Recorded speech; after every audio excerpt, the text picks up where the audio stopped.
Most people over 60 have been told the same thing. Move more. Get your steps in. Take the elevator less. Park farther away. Pace around the kitchen while you wait for the kettle. And all of that is genuinely good advice. But a landmark study published in October 2025 in the Annals of Internal Medicine just revealed something that completely changes the conversation. And most doctors haven't even talked to their patients about it yet. It turns out the number of steps you take every day matters far less than most people believe. What actually protects your heart is not how many steps you accumulate. It's how long you walk without stopping. And the magic threshold, the point where your cardiovascular risk drops dramatically, is just 10 minutes. Not 10,000 steps. Not 30 minutes of vigorous exercise. 10 continuous minutes of walking. That single change, done daily, was associated with slashing heart attack and stroke risk by nearly 2/3 in adults who were otherwise largely sedentary. 10 minutes. That is what we're talking about today. I'm Dr. Anthony Miles, and this channel is built around bringing you the most current, evidence-based health research explained clearly for adults over 60. If you haven't subscribed yet, hit that button now so you don't miss the upcoming video on the one morning habit that measurably reduces stroke risk by the following morning.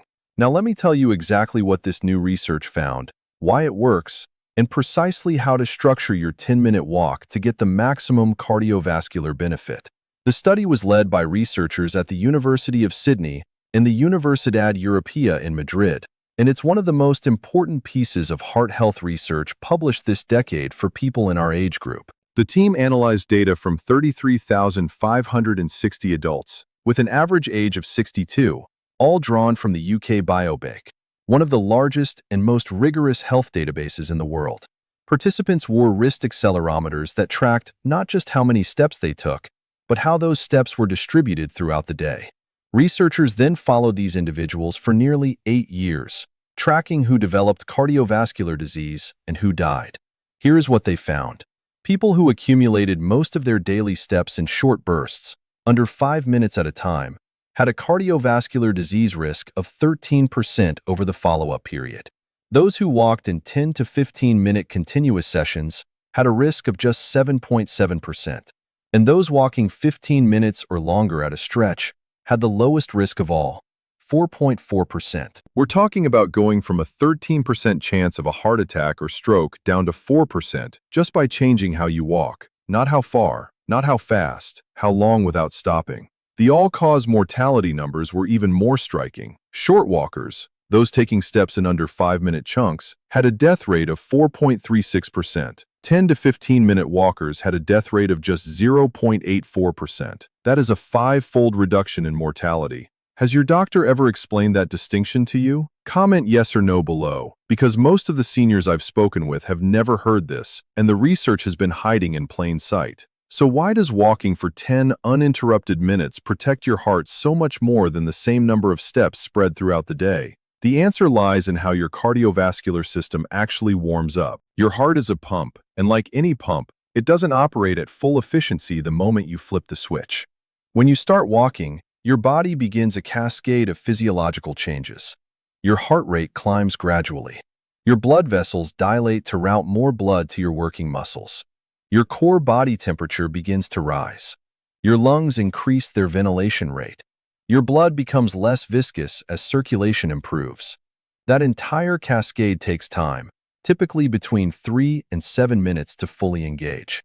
Short walks, those under 5 minutes, never allow those systems to fully activate. You get a partial response. A 10-minute walk gets all systems fully operational, and it's the sustained period of full cardiovascular activation that trains and strengthens the heart over time.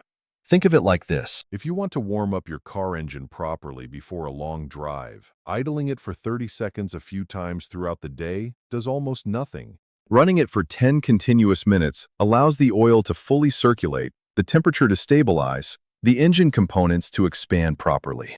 Your heart works on a similar principle. Brief interruptions don't produce the same adaptive stress that leads to long-term strengthening. This is where the news gets even more remarkable for people who are currently the least active.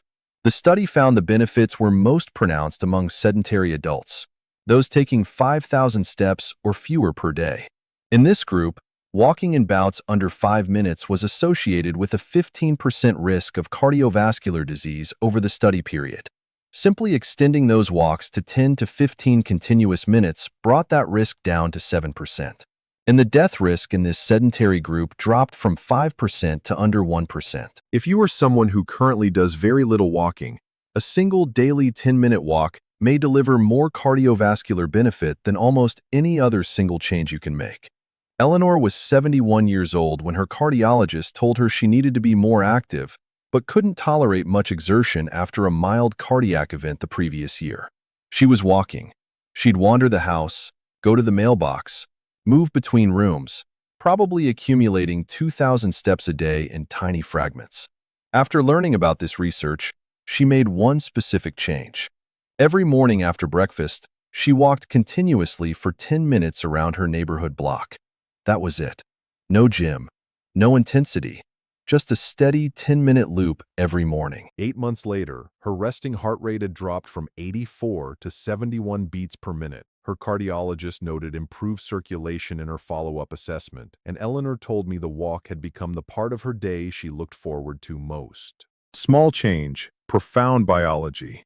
But here's what most people get wrong when they try to build a walking habit. And this could explain why so many well-intentioned exercise plans collapse within 2 weeks. People try to make the walk too ambitious at the start. They aim for 30 minutes, push themselves, feel sore or winded, and decide they're not built for it. The 10-minute threshold is your target, not your ceiling. Start there deliberately. The research isn't telling you 10 minutes is good and more is bad. It's telling you 10 continuous minutes is the biological threshold where your cardiovascular system fully engages. Once you establish the daily habit at 10 minutes, extending it is easy and natural. But if the habit never forms, nothing else matters. There is also a specific element of the walk structure that the research suggests may amplify its heart protective benefits significantly. And this is something most walking advice completely ignores. The University of Sydney research team noted that consistency of the walking pattern appears to be as important as duration, meaning a 10-minute walk every single morning delivered more measurable benefit than a 30-minute walk twice per week, covering the same total time. Your cardiovascular system adapts through repeated daily stress, not occasional large doses. Think about how you build strength. You don't lift weights once a week for 3 hours. You apply consistent, moderate stress and let the body adapt over time. The same principle governs cardiac adaptation. Daily 10-minute walks create a consistent training stimulus. 2 or 3 longer walks per week create irregular bursts of stimulus with long recovery periods in between. For heart health specifically, daily consistency wins. Now let me tell you exactly what to do, step by step. First, pick one anchor time, the same time every day. After breakfast is ideal for most seniors for 2 reasons. Your blood sugar is stable, giving you consistent energy, and walking after a meal has been independently shown to aid glucose regulation, which itself reduces cardiovascular strain. If morning doesn't work, after lunch is your next best option. After dinner is fine, but avoid walking within 30 minutes of lying down. Second, measure time, not distance or steps. Set a timer for 10 minutes. Walk in one direction for 5 minutes, then turn around and walk back. That simple, out and back structure ensures you always complete the loop, regardless of terrain or fatigue. You don't need a specific route. You don't need a park or a track.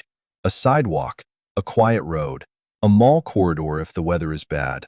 Location doesn't matter.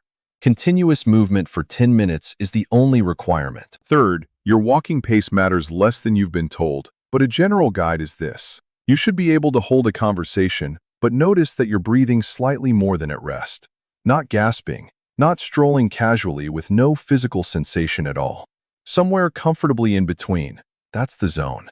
Fourth, if you currently do very little walking, begin at 7 minutes for the first week, 9 minutes in week 2, and 10 minutes from week 3 onward.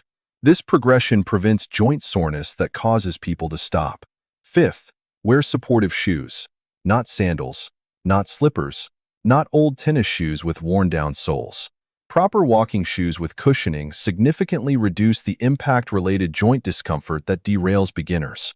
If you experience knee or hip pain on your walks, speak with your doctor before continuing, as there may be a gait issue or footwear issue worth correcting early. If you have existing cardiovascular disease, have had a cardiac event, or are taking medications like beta blockers that affect heart rate, please speak with your physician before beginning any new exercise routine, even a gentle 10-minute walk.